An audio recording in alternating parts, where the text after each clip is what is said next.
A black executive, fresh off a long, grueling week of high-stakes meetings, finally boards his flight home, looking forward to the comfort of first class. But when he settles into his seat, things take an unexpected turn. A white woman, believing he's in her seat, accuses him of fraud, demanding he move immediately. What unfolds next is more than just a confrontation. It's a public display of deep-seated prejudice that no one could have anticipated. As the tension rises, the flight attendants and passengers watch, their unease growing. What happens in the next few moments will surprise you and spark a conversation that goes far beyond the plane. Stay with me. This is a story you need to hear. Before we dive into it, let me know where you're watching from today in the comments, and if this story resonates with you.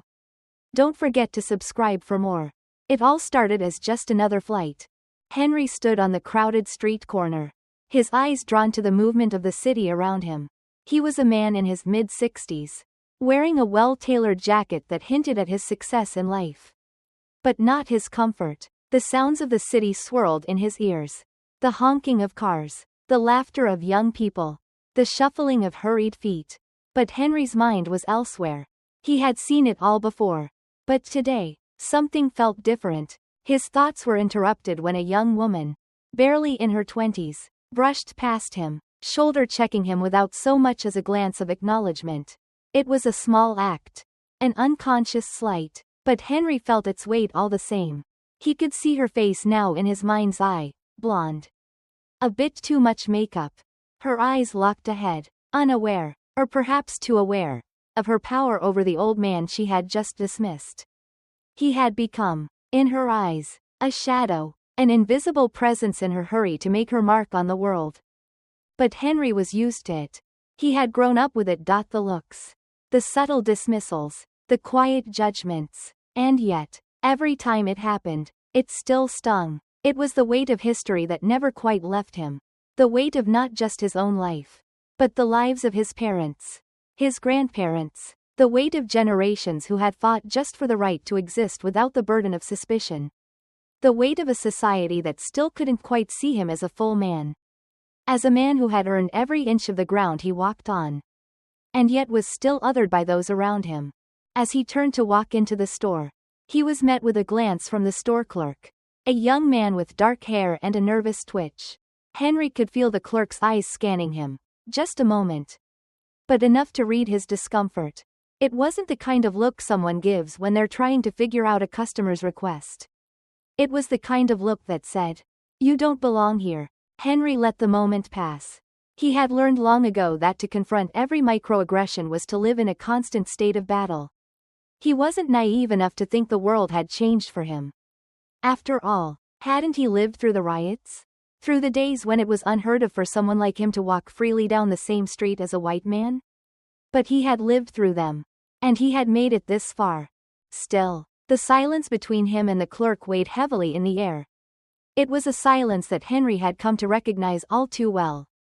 It was the kind of silence that followed him everywhere. The silence that said, "We see you, but only when we choose to see you. You are allowed to occupy this space, but only on our terms." But Henry was old, and he had been through enough to understand that silence wasn't just a passive absence of sound. It was the loudest message of all. Silence, after all, was how systems of power had always worked. It wasn't the overt threats anymore. Nor was it the overt discrimination. It was the subtle glances. The silences that went unbroken. The assumption that you weren't supposed to be where you were, doing what you were doing. He adjusted the cuff of his jacket, feeling the weight of his life resting in that one simple gesture. He had a choice now, to challenge the world, to make the clerk aware of his discomfort, to confront him directly, or he could let it slide, as he had done many times before. As he stepped forward, a voice called out, one that made Henry pause. "Excuse me, sir. Can I help you with something?" It was the clerk, stepping forward with an uneasy smile. Almost too eager. Henry had already made his choice. He wasn't going to engage. He wasn't going to be the one to shatter the delicate facade of politeness they both pretended to live by. Instead, he simply nodded, smiled faintly, and walked past him. He could feel the eyes of the clerk burning into his back as he left the store. But he didn't turn. As Henry stepped out into the world again, he couldn't shake the feeling that, despite everything, despite his age, despite his achievements, despite all that he had done, there was always something just beneath the surface waiting to remind him that he was never quite enough. Never quite worthy. And so he walked. And the wait, as always, followed. The sun had just dipped below the horizon, and Henry was standing on the steps of his building, looking out over the city. It was a familiar scene, one he had grown used to over the years, the steady hum of traffic, the rush of pedestrians crossing the street in every direction, the pulse of the city never quite stopping. But tonight, something felt different. Maybe it was the air, cool and crisp, carrying the faint scent of rain. Or maybe it was the sense of restlessness that had been creeping into his bones. He had always found solace in the city. Its noise, its bustle, its diversity. But now, as he looked around, it seemed like all of it was closing in on him. He couldn't shake the feeling that something was shifting beneath the surface. Something he could feel but couldn't quite put into words. There was a tension in the air that hadn't been there before. A quiet undercurrent that whispered of things left unsaid. Henry shook his head, trying to dispel the thought, and started walking down the street toward the nearby convenience store. He had always liked the rhythm of his evening walks, the way his shoes clicked against the pavement, the steady beat of his own steps. But tonight, there was something different. As he reached the corner, he saw a young man walking toward him, a man in his 20s. A college student perhaps, dressed in a hoodie and jeans. The young man didn't see him at first. Lost in his own world, Henry moved to step aside, giving him space to pass. But as he did, the young man's eyes flickered up to meet him.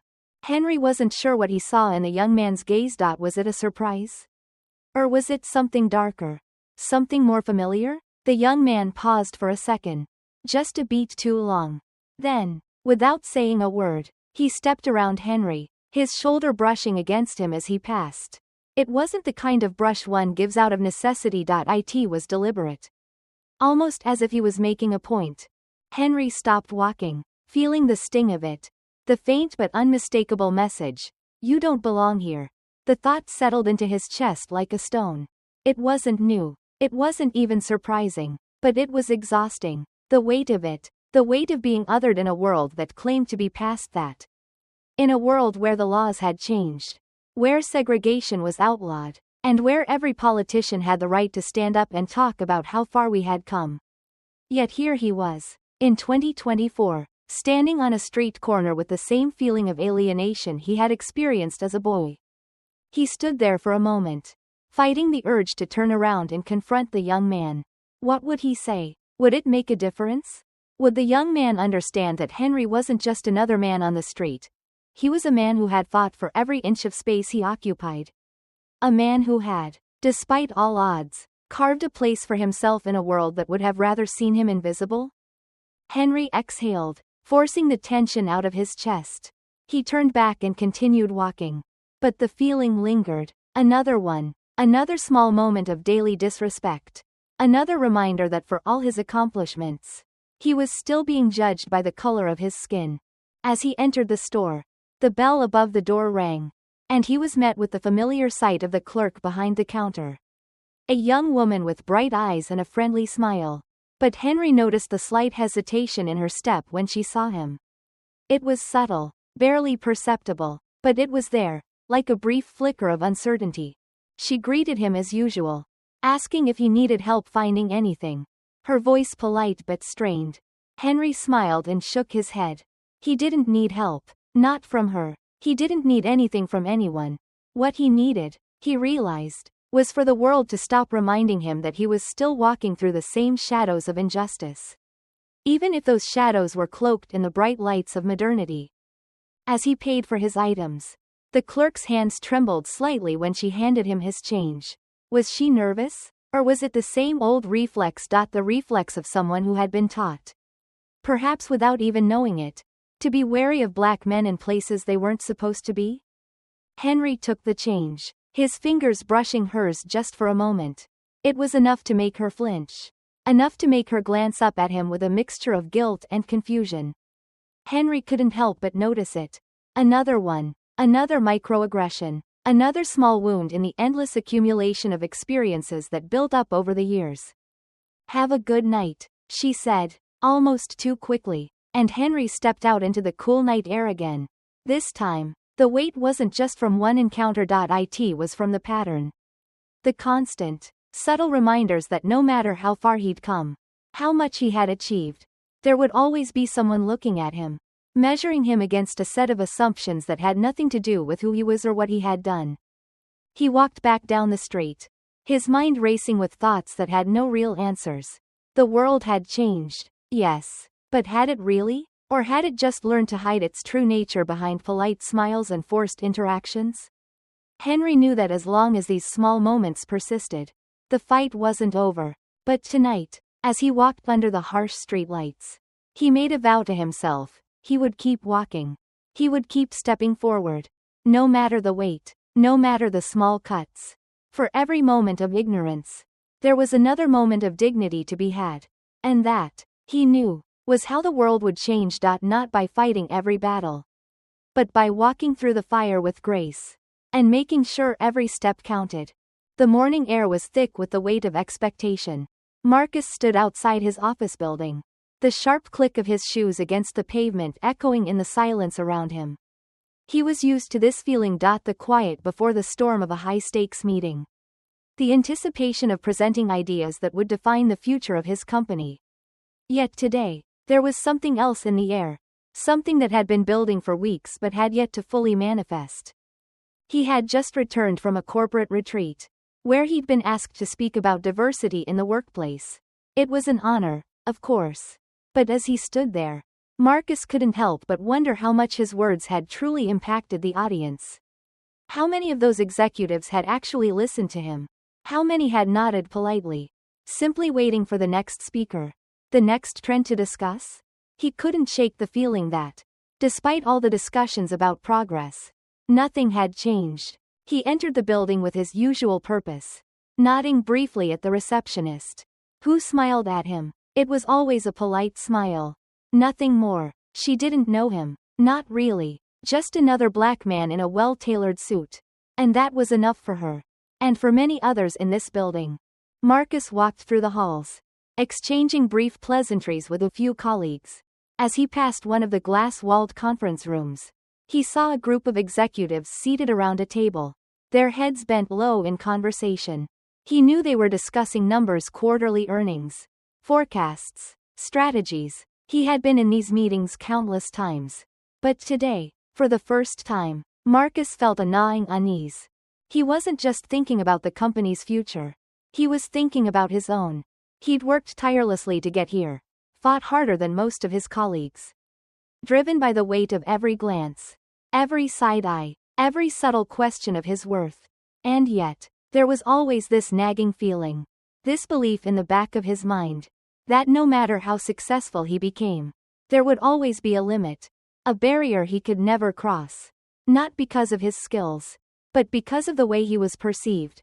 That belief was confirmed later in the day, when he entered the elevator. A colleague, a man named Greg, who Marcus had worked alongside for years, stepped in beside him. They exchanged a brief, friendly greeting, but Marcus could feel the change in Greg's demeanor. The subtle shift from warmth to coldness. Greg was polite, of course. But there was something else. Something that made Marcus's skin crawl. "I heard you gave a great talk yesterday," Greg said, his tone light. But there was an undercurrent Marcus couldn't ignore. Diversity, right? Always a hot topic these days. Marcus looked at him, trying to gauge the sincerity in his words. Greg was a decent enough guy. But like so many others in the office, he was always eager to display his progressive credentials when it suited him. He was the kind of person who would loudly support initiatives, but never make any real changes in his personal behavior. It was easy to nod along with the flow of the times. Easy to champion diversity on a corporate level. But what about the microaggressions?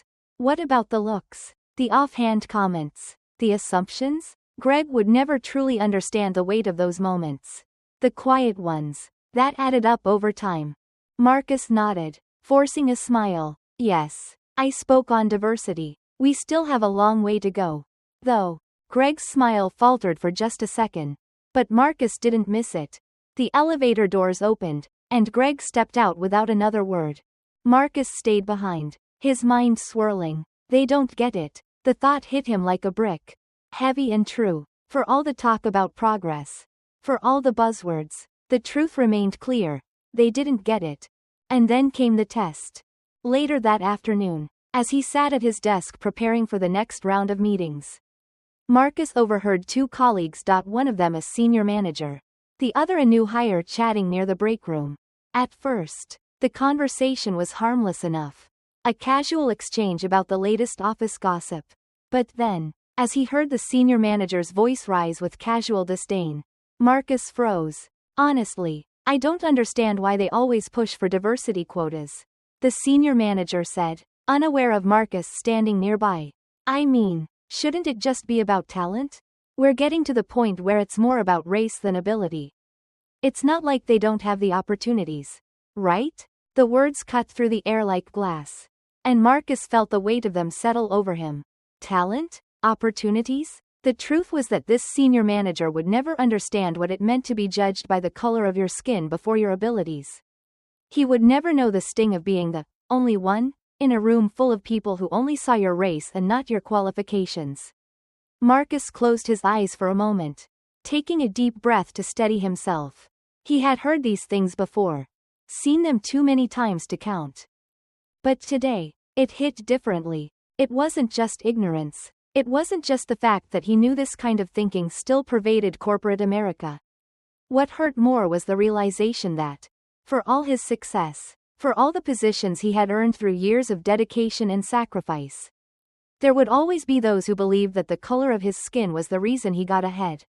Not his skills, not his experience. It was enough to make him question everything. His career, his place in this world, and whether, no matter how much he achieved, he would ever truly be seen for who he was. But Marcus was not someone who backed down. He would not let this moment define him. Instead, he would rise above it. Because he knew the truth was more powerful than any lie. But for now, the weight of the unspoken battle. The one that never quite ends pressed on him.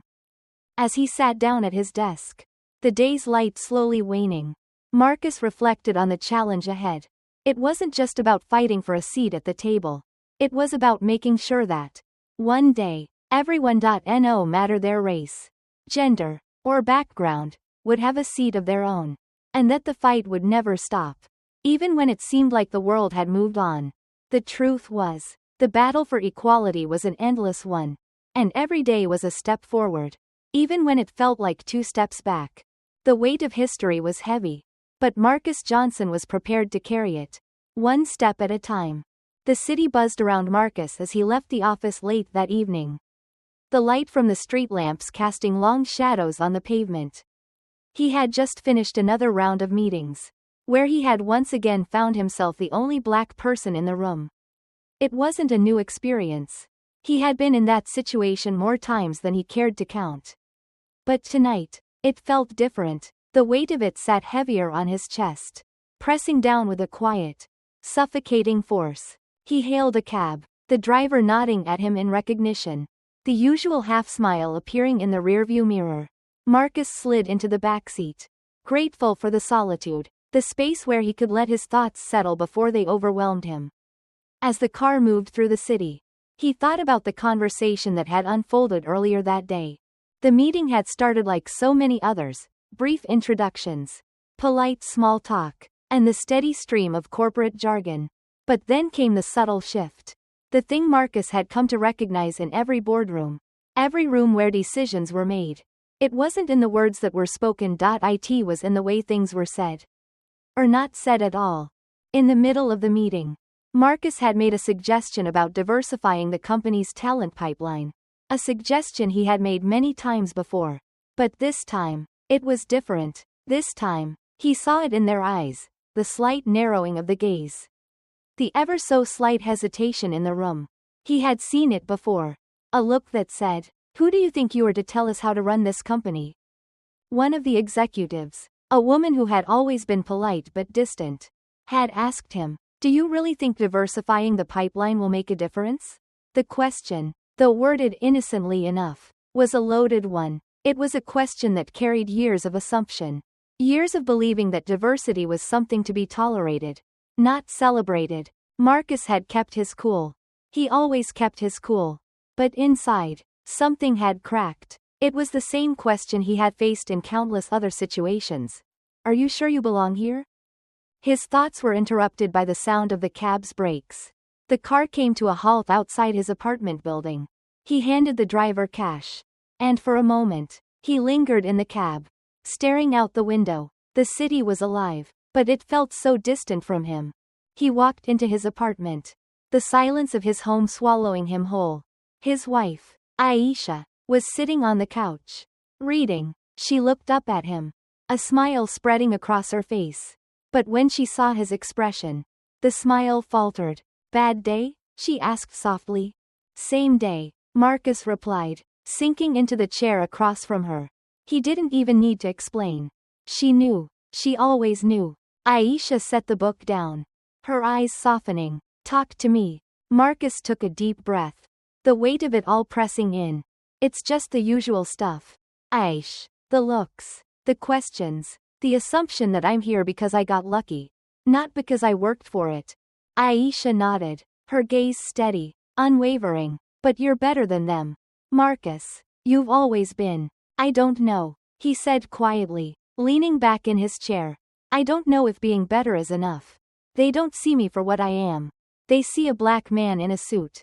And suddenly, I'm an exception. I'm not supposed to be here. But I am. And that makes them uncomfortable. Aisha reached across the table, her hand warm in his.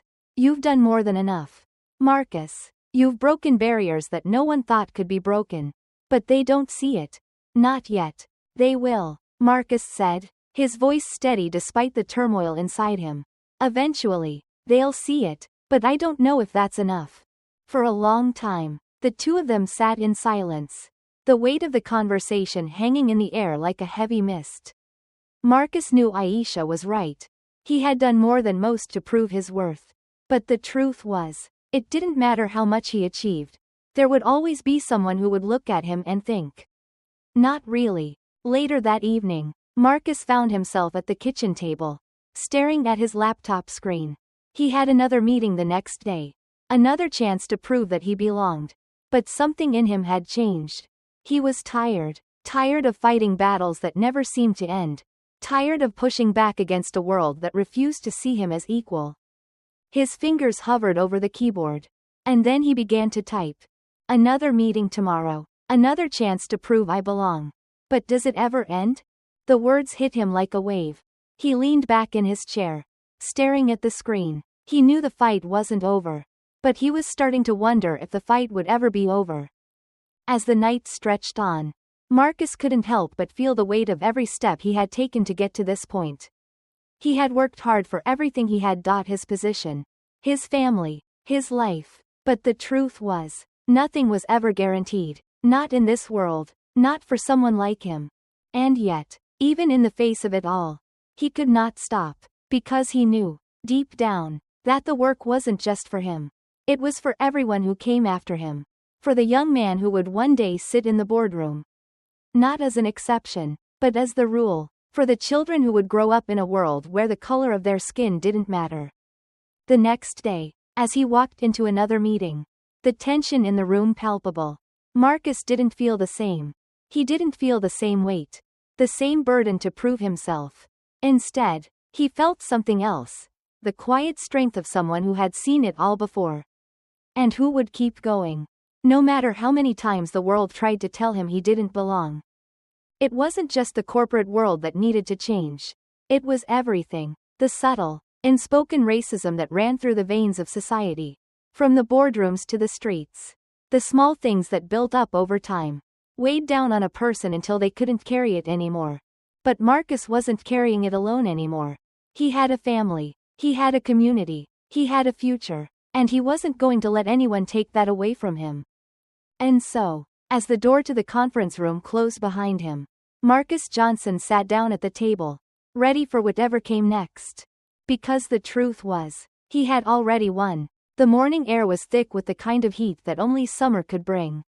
The sun beat down relentlessly on the bustling streets of New York, casting long shadows that seemed to stretch forever.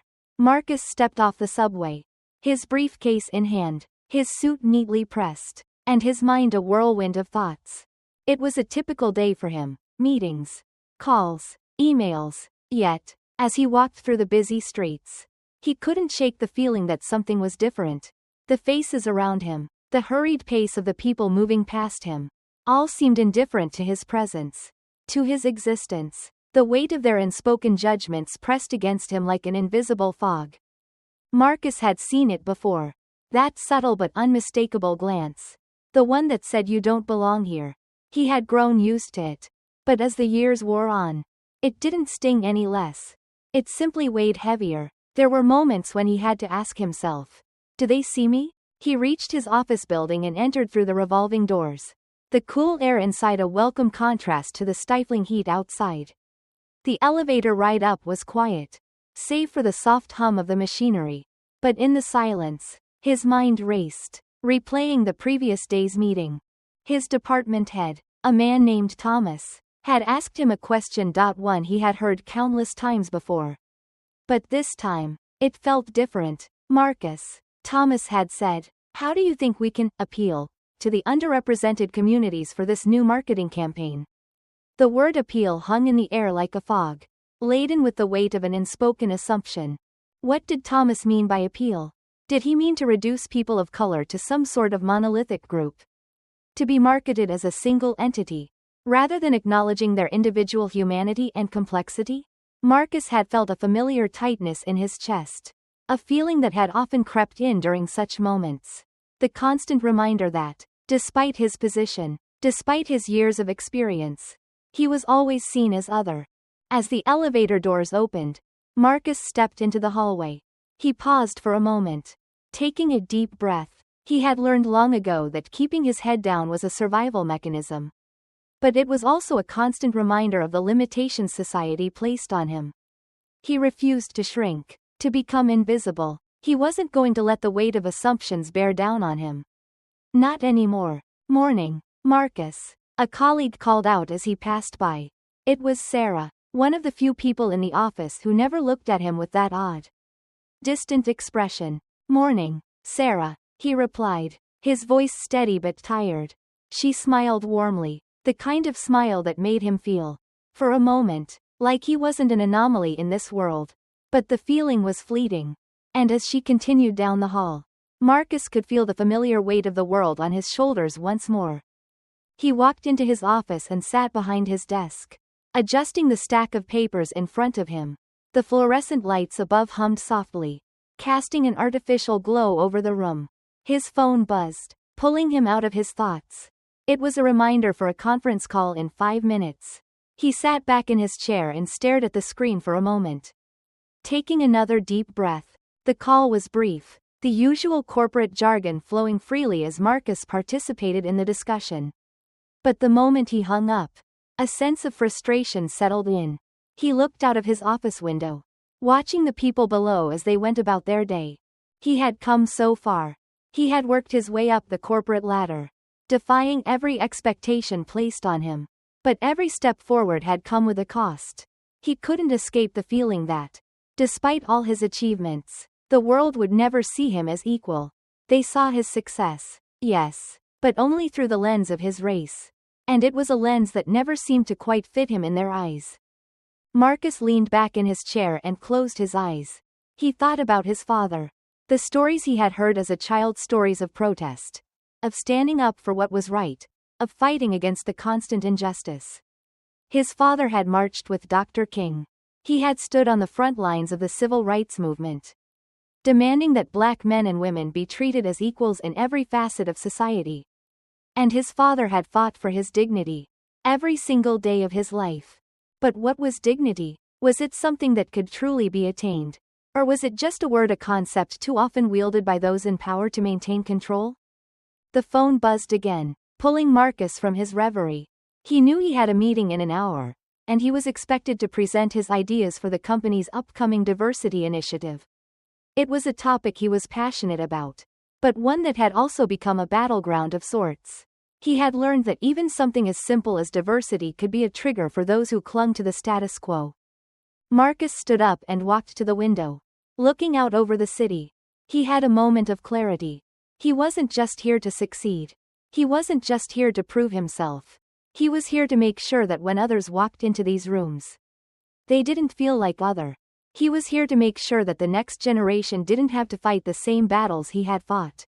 And that the ones after them wouldn't have to fight at all. But that wasn't something that could be done alone. It was something that had to be done together.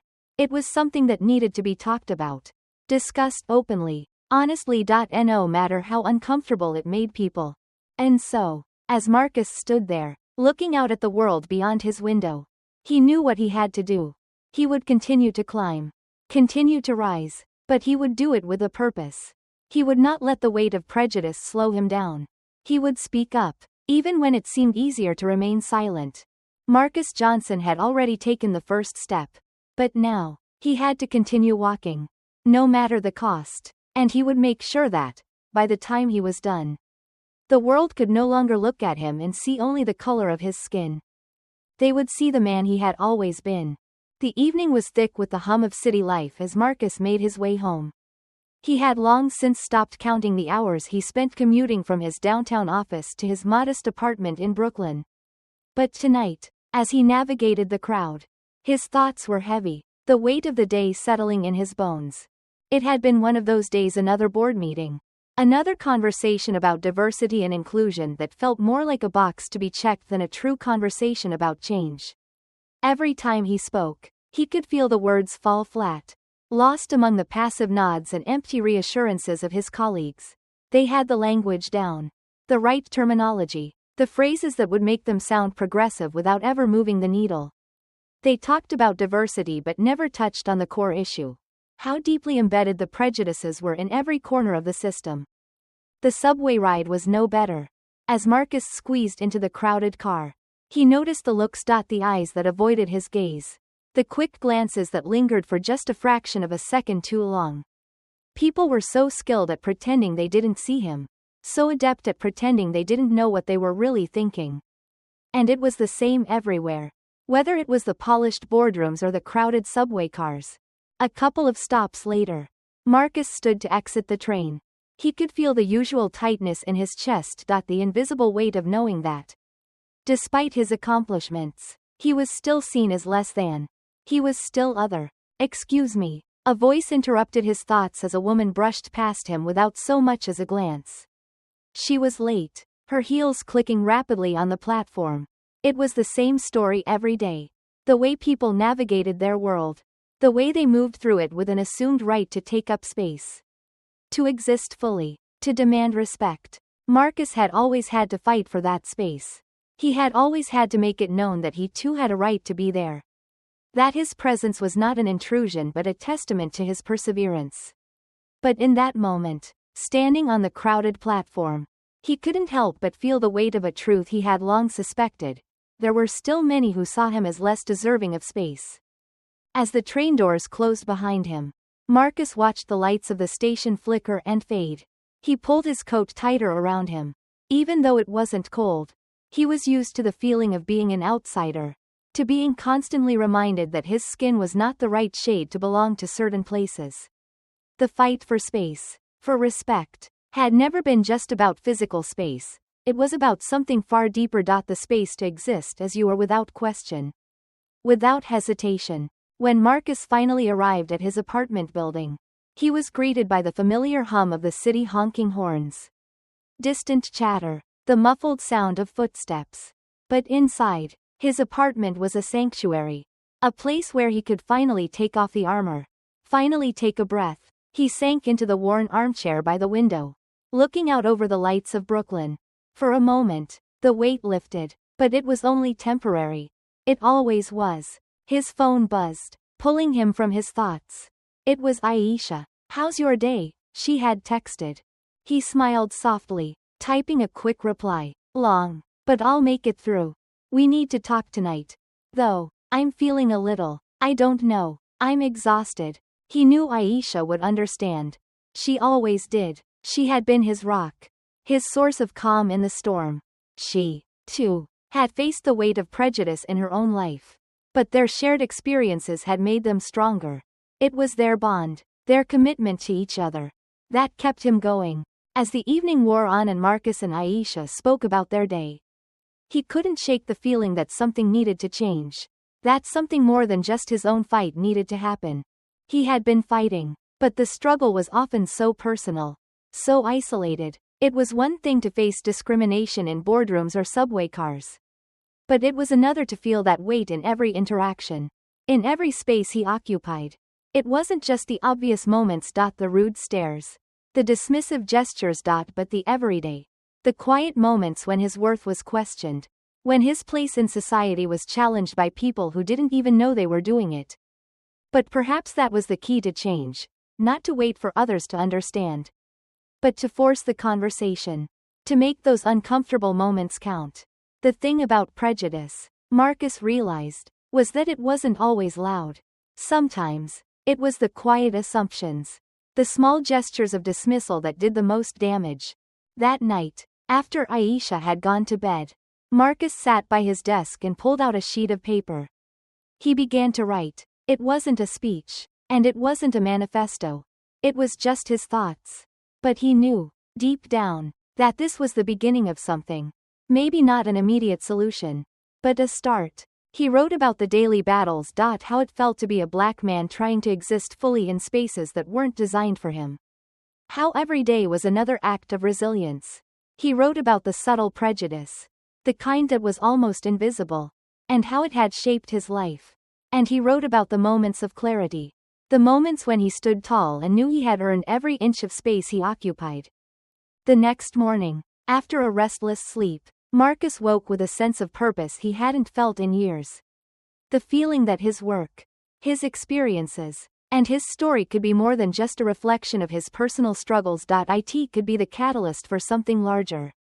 He had come to a realization: the struggle for space was not just about him. It was about creating space for others. Too. It was about creating a world where everyone, regardless of their race or background, could walk through this city, this country, and feel they belonged without hesitation, without judgment. As Marcus stood before the mirror, adjusting his tie, he felt ready to take the next step. The work ahead would be hard, but it would be worth it. And this time, he was no longer just standing up for himself. He was standing for every person who had ever felt they didn't belong. The fight for space, physical, emotional, and societal. Was far from over. But now, Marcus felt a sense of hope. Change was on the horizon, and he was ready to make his mark. The morning sunlight poured through the apartment window, but Marcus didn't feel its warmth. It was one of those days when the air felt too thin, too far removed from everything he was trying to understand. He had risen early, as usual, to begin his morning routine. But today the weight of the world seemed heavier than most. Even the simple act of making coffee felt like an act of defiance. As he sat at the kitchen table, sipping from his cup, his thoughts turned to the meeting scheduled for later in the day. Another conversation about diversity, another round of corporate pleasantries and rehearsed smiles. He had been part of these meetings countless times before. The company had made it clear that diversity was a priority. They had spent millions on training programs, seminars, and initiatives to promote inclusivity. Yet, as always, the change never felt real. It was an easy pill to swallow for those who had no skin in the game, who had no lived experience of walking through life with the weight of other people's biases resting on their shoulders. Marcus had learned long ago that real change wouldn't come from corporate boardrooms or polished speeches. It wouldn't come from the people who thought they were doing the right thing by hiring more diverse candidates but continued to undermine them behind closed doors.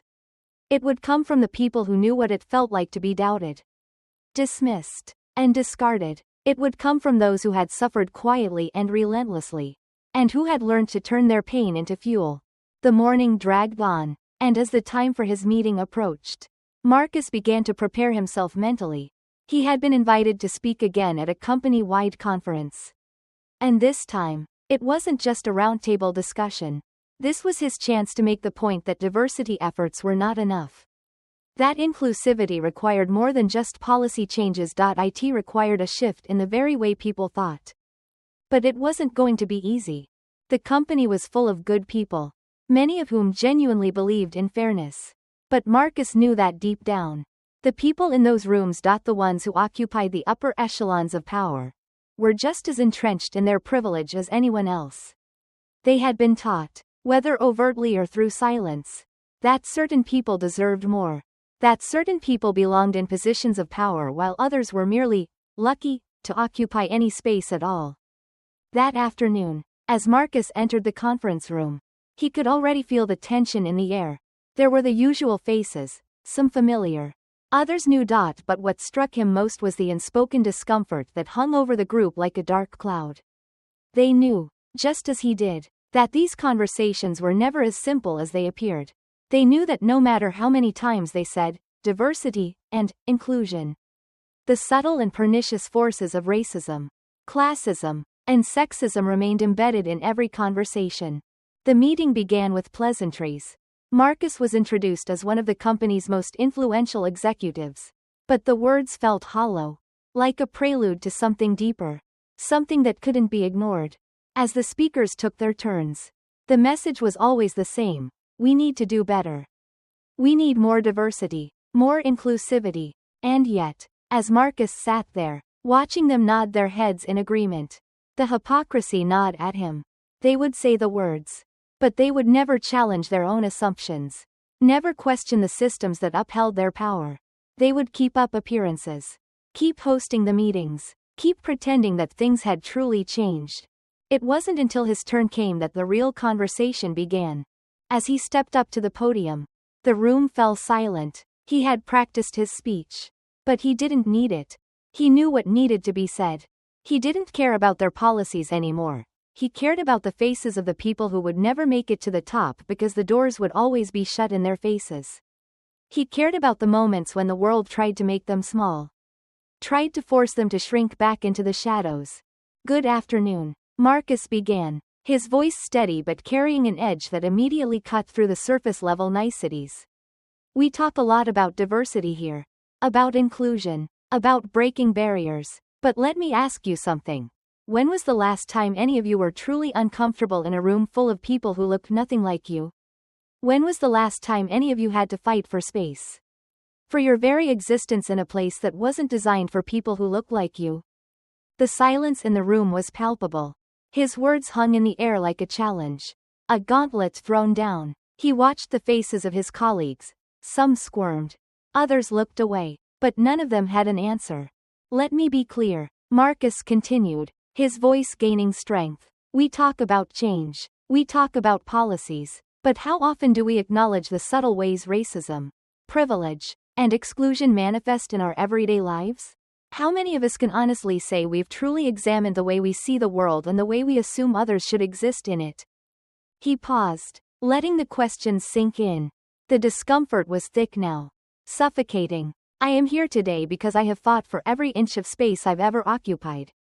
I've worked harder than most of you because I knew the system wasn't designed for me. And when I succeed, people are surprised. They want to know how I did it. But they never ask why it had to be so hard in the first place. The room shifted. There was an energy now, a crackling tension that suggested things were beginning to unravel. Some of the executives shifted in their seats. Others, who had never known what it felt like to be in Marcus's shoes, seemed uncertain, perhaps even defensive. Marcus didn't care. He had seen this before. The defensiveness, the discomfort that came with challenging someone's worldview. He knew the discomfort was necessary. It was the only way anything would ever change. I've faced it all, he said quietly. The assumptions that I don't belong. The whispers when I walk into a room. I've watched people glance at my skin before my credentials, before my abilities. I've been overlooked, dismissed, underestimated. All because of something I have no control over. But I don't fight to prove them wrong. I fight to make space for the next person who will face the same challenges. For the people who come after me. The room was silent now, the weight of his words settling on everyone present. He could feel their gaze, their judgment, but it didn't matter anymore. He wasn't speaking to them. He was speaking for the countless people who had been pushed to the margins. The ones who had been silenced.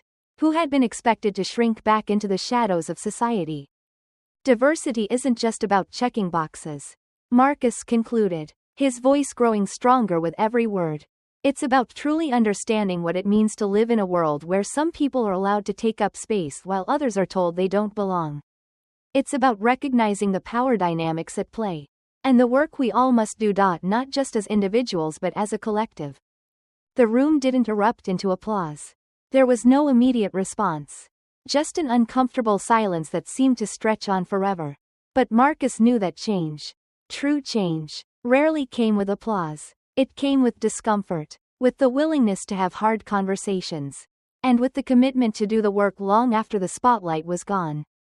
As the meeting adjourned, Marcus made his way to the door. He didn't look back. He didn't need to. He knew that the seeds had been planted. And in time, they would grow. Because, as always, the fight was far from over. But for once, Marcus felt like he had created just enough space for the conversation to continue. And that, he thought as he walked out of the room, was a victory in itself. The meeting had ended, but the real work, Marcus knew, was just beginning. He stepped out of the building, his briefcase swinging in his hand, and walked toward his car. The streets felt wider today. But he was no longer just a man walking through them. He was a man carrying the weight of others' stories. Their silences, and their broken promises. The sun hung low in the sky, casting long shadows over the city. And Marcus couldn't help but feel like everything in his life had led to this moment. But it wasn't a moment of triumph. It was a moment of quiet realization. The kind that only comes after a battle has been fought. And the road to victory still seems impossibly long. As he slid into the driver's seat, he reflected on the faces in the meeting room. The discomfort, the avoidance, the momentary clarity in some eyes. He had said his piece. But the truth was, he wasn't sure how far it would go. The question always lingered in his mind, will they really change? In the weeks since the meeting, he had been part of more discussions, more panels, more round tables about diversity and inclusion. They all seemed to follow the same script. The same points were made. The same platitudes offered. And in the end, there was always a hope, a fragile hope, that the next time would be different. But Marcus had lived long enough to know that hopes didn't change systems. People did. On this particular day, as he drove home from yet another corporate event, something was gnawing at him. It wasn't the usual sense of frustration. This time, it was something deeper. A bone-deep weariness that felt different. A woman had approached him after the meeting. A familiar face from a company that had always prided itself on its diversity initiatives. She had thanked him for speaking so honestly. Her words were kind, but Marcus had seen this before. The polite smile. The willingness to listen. The eagerness to claim the high ground without ever once questioning the soil beneath their feet. He wanted to ask her. Ask them all. What will you do with the knowledge I gave you? Will you take it home? Or will you leave it here? In this sterile room, just as you've done with so many other things? He shook his head, trying to shake off the thought. He had to get home. Aisha would be waiting, and he needed her calm strength. She had always been his rock. The one who kept him grounded. Reminded him why he kept fighting. Even when the road seemed endless. When Marcus entered the house, Aisha was in the kitchen, humming softly as she worked. She had a way of making everything feel at ease. Even when the world outside felt heavy. She didn't look up immediately. But when she did, her eyes met his, and there was a quiet understanding between them. She didn't need to ask how the meeting went. She knew. Do you want to talk about it? She asked gently, placing the dish she was working on aside. Marcus sat down at the kitchen table, rubbing his face. I don't know what more there is to say. Aisha, we're talking. We're even listening. But is it enough? Is it real? Aisha came over, sitting across from him, taking his hands in hers. Change doesn't happen in a day. Marcus, you know that. It's like trying to move mountains one pebble at a time. Marcus smiled weakly. I used to think that was true. That the little things mattered. But sometimes it feels like we're just moving pebbles around while the mountain stays exactly where it is. She squeezed his hands. Maybe. But every pebble adds up. Every conversation, every moment of truth, every time you speak up, it matters. They hear you, even if they don't act on it right away. And they'll keep hearing it. Because you're right, you're not just speaking for yourself. You're speaking for all the others who don't have a platform to say these things. Marcus took a deep breath. His thoughts swirling. It wasn't just the meetings. The endless discussions. It was the everyday battles, walking into a store and feeling the eyes of others linger too long. Hearing the hushed whispers. The unsolicited advice from strangers. The assumptions that people made about him and his place in the world. All of that weighed on him every day. It was the constant undercurrent of racism that crept into every space. Every conversation. And it was exhausting. No one ever spoke of it directly. But it was there, simmering beneath the surface, just waiting for the right moment to surface. I don't know if I can keep doing this. Aisha, these small wins feel so insignificant in the grand scheme of things. I want to believe it's making a difference. But the truth is, I don't know. Aisha looked at him, her gaze steady. You keep going because you've been fighting this fight your whole life. You keep going because, for every person who refuses to change, there's someone else who hears you, who sees you, and who changes because of you. Marcus looked at her, the weight of her words settling over him. It was hard to see progress when it was so slow, when the system seemed so deeply entrenched. But he knew she was right. This wasn't just about one man's fight, or one woman's prejudice. It was about the system itself. The invisible walls that people of color had been trying to climb over, break through, and survive in. Later that evening, as Marcus sat at his desk, staring at the blank page in front of him, he thought about the countless others who would never have the opportunity to share their experiences, to speak their truth. They would remain unseen, unheard, their struggles ignored by a society that was too comfortable to listen. The thought filled him with a deep sense of responsibility, but also a sense of urgency. His story could be a catalyst. He could use his position to bring about change, to open doors for others. But the road was long, and it was never going to be as easy as he wanted it to be. He picked up his pen, his thoughts aligning with the words that flowed through his mind. He didn't have all the answers, but he knew this: as long as there were people like him, people who were tired, people who had been told they didn't belong, there would always be a fight. But the fight didn't always have to be loud. Sometimes, it was the quiet perseverance, the steady demand for justice, that would carry the weight of change forward, no matter how long it takes. Marcus thought, I will keep fighting, for myself, for my family, and for the ones who come after me. And with that, he began to write again, knowing that his words, however small they seemed, had the power to spark a larger conversation. Because sometimes, it was the small, persistent voice that made the loudest noise.